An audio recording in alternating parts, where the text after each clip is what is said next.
que o narcisista realmente sente quando termina a relação dele para com o seu codependente. Se vocês quiserem saber mais sobre o tema de hoje, espere o sinal da vinheta.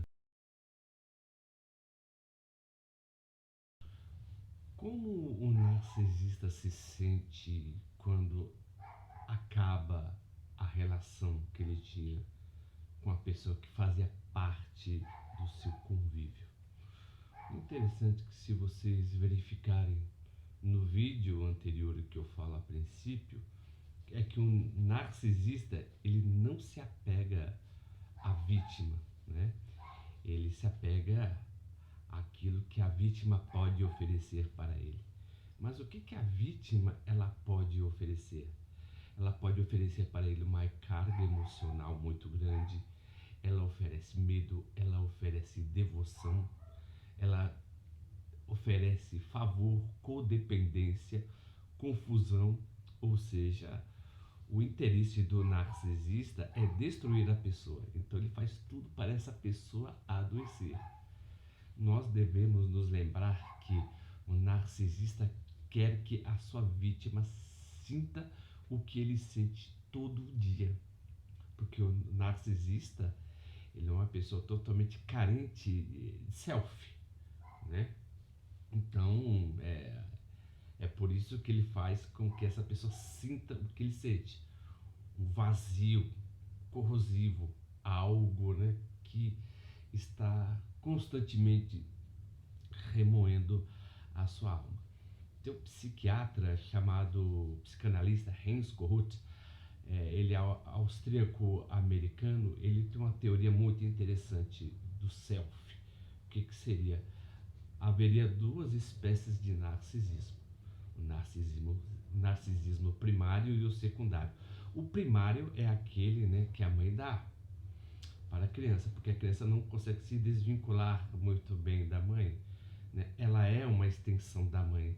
Ou seja, se a mãe não lhe der leite, na verdade não lhe der carinho, não lhe der acolhimento, na verdade, ele fica totalmente desestruturado. Há até pesquisas, por exemplo, que diz, né, que a criança, quando em sua fase pequena, quando não é dado muito carinho, muito nutriente, até mesmo emocional, para a formação desse narcisismo primário, me perdoe, ela começa a ter tendências psicóticas.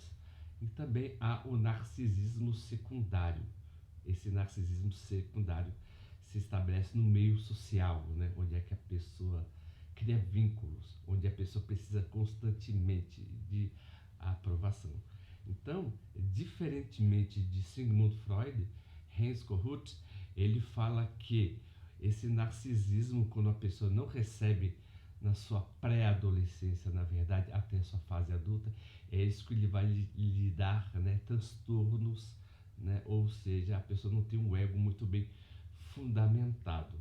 Então, e esse sentimento que ele tem, que é totalmente corrosivo, ele sempre vai tentar ou testar em outras pessoas, né, para que essas pessoas sintam o que ele sente. Ou seja, como ele queria aprovação e não conseguiu, então ele vai fazer as outras pessoas sentirem desaprovação, né? E isso forma, né, na formação mental da criança entre a pré-adolescência e a adolescência. Então, da adolescência mais para frente, vai se encorpando mais, né? Ou seja, o narcisismo ele se tornando uma espécie de hábito, ele vai, né, se moldando e vai se evoluindo. Então, quando ele não tem, né, esse carinho, essa atenção, ele vai querer transportar para o outro esse carinho, essa atenção. Mas o que, que ele vai transportar para essa pessoa que está próximo dele, na verdade? É esse vazio. Tá? Então, o que, que ele está olhando, na verdade, não é a pessoa, mas o que ele sente da pessoa. Então, aí gera uma certa espécie de ressentimento. Porque os ressentimentos apenas acontecem com as pessoas que estão próximas, né? Então, por exemplo, isso muito acontece para a formação da criança, né? Então, da criança, do meio social, do lugar onde é que ele estuda, onde ele fomenta, né, as suas primeiras amizades. E quando não é muito bem estruturada, tá certo que varia de caso para caso, né? Ela sempre vai terceirizar o seu fracasso no outro, né? Ou seja, o seu vazio é sempre culpa do seu pai, da sua mãe, ou do seu irmão, ou das pessoas que ele precisaria de aprovação. Então, na teoria de Hans Kohut, há essa espécie de narcisismo primário, que é o narcisismo saudável, e o narcisismo social. Interessante que tanto Sigmund Freud quanto Friedrich Nietzsche, né, eles refutam essa espécie de narcisismo social. Por quê? Porque, por exemplo, a pessoa é moldada a pensar conforme o meio que ela convive.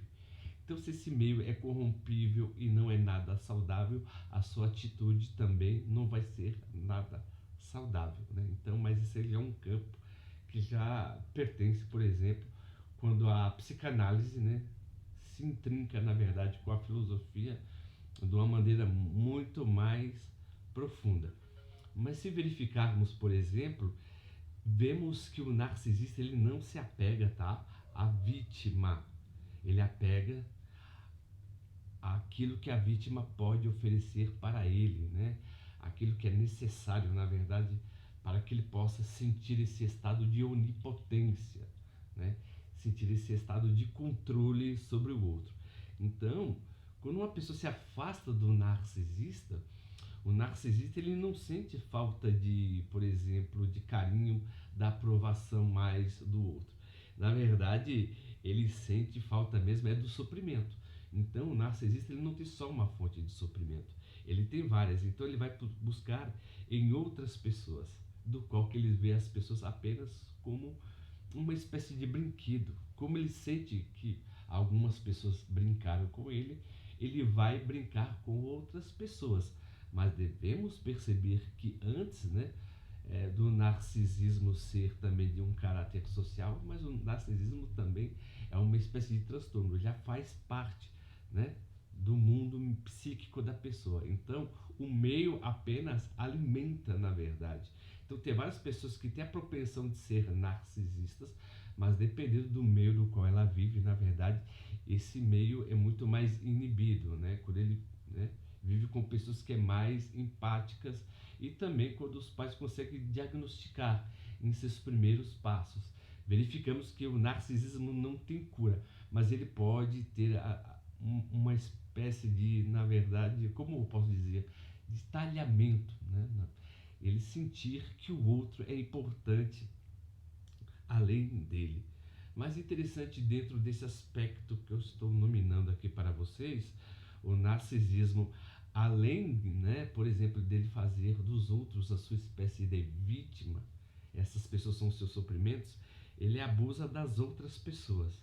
Então, ele fica muito bem, viu, sem as pessoas, tá? As pessoas muitas vezes pensam que por ter se dedicado ao narcisismo, se ter se relacionado por 2 ou 3, 4 anos, pensa que ele está pensando, mas na verdade o narcisista não está pensando. Ele apenas pensará em você quando ele não tiver, na verdade, outra fonte de suprimento, tá? Então, essa é uma das características do narcisismo. Então, ele sempre vai usar essa espécie de stalking, love bomb, hovering, vai te perseguir, vai querer te destruir, mas quando você vira as costas para ele, depois de um tempo, quando você aplica né, o termo da pedra cinza, ele se sente totalmente limitado, tá? Mas o certo mesmo é cortar todas as relações e perceber que o narcisista ele vai ser tanto infeliz com você ou sem você, porque isso é uma da característica dele. Não tem nada a ver com a vítima. A função dele é apenas ludibriar, terceirizar o seu fracasso em relação aos outros, em se eximir, tá, das suas próprias escolhas e atos. Se vocês estão gostando dos vídeos que eu estou postando, por gentileza, se inscrevam no nosso canal, aperta o botão das notificações e dê um joinha. E como sempre, eu agradeço o carinho e a atenção de todos e até a próxima.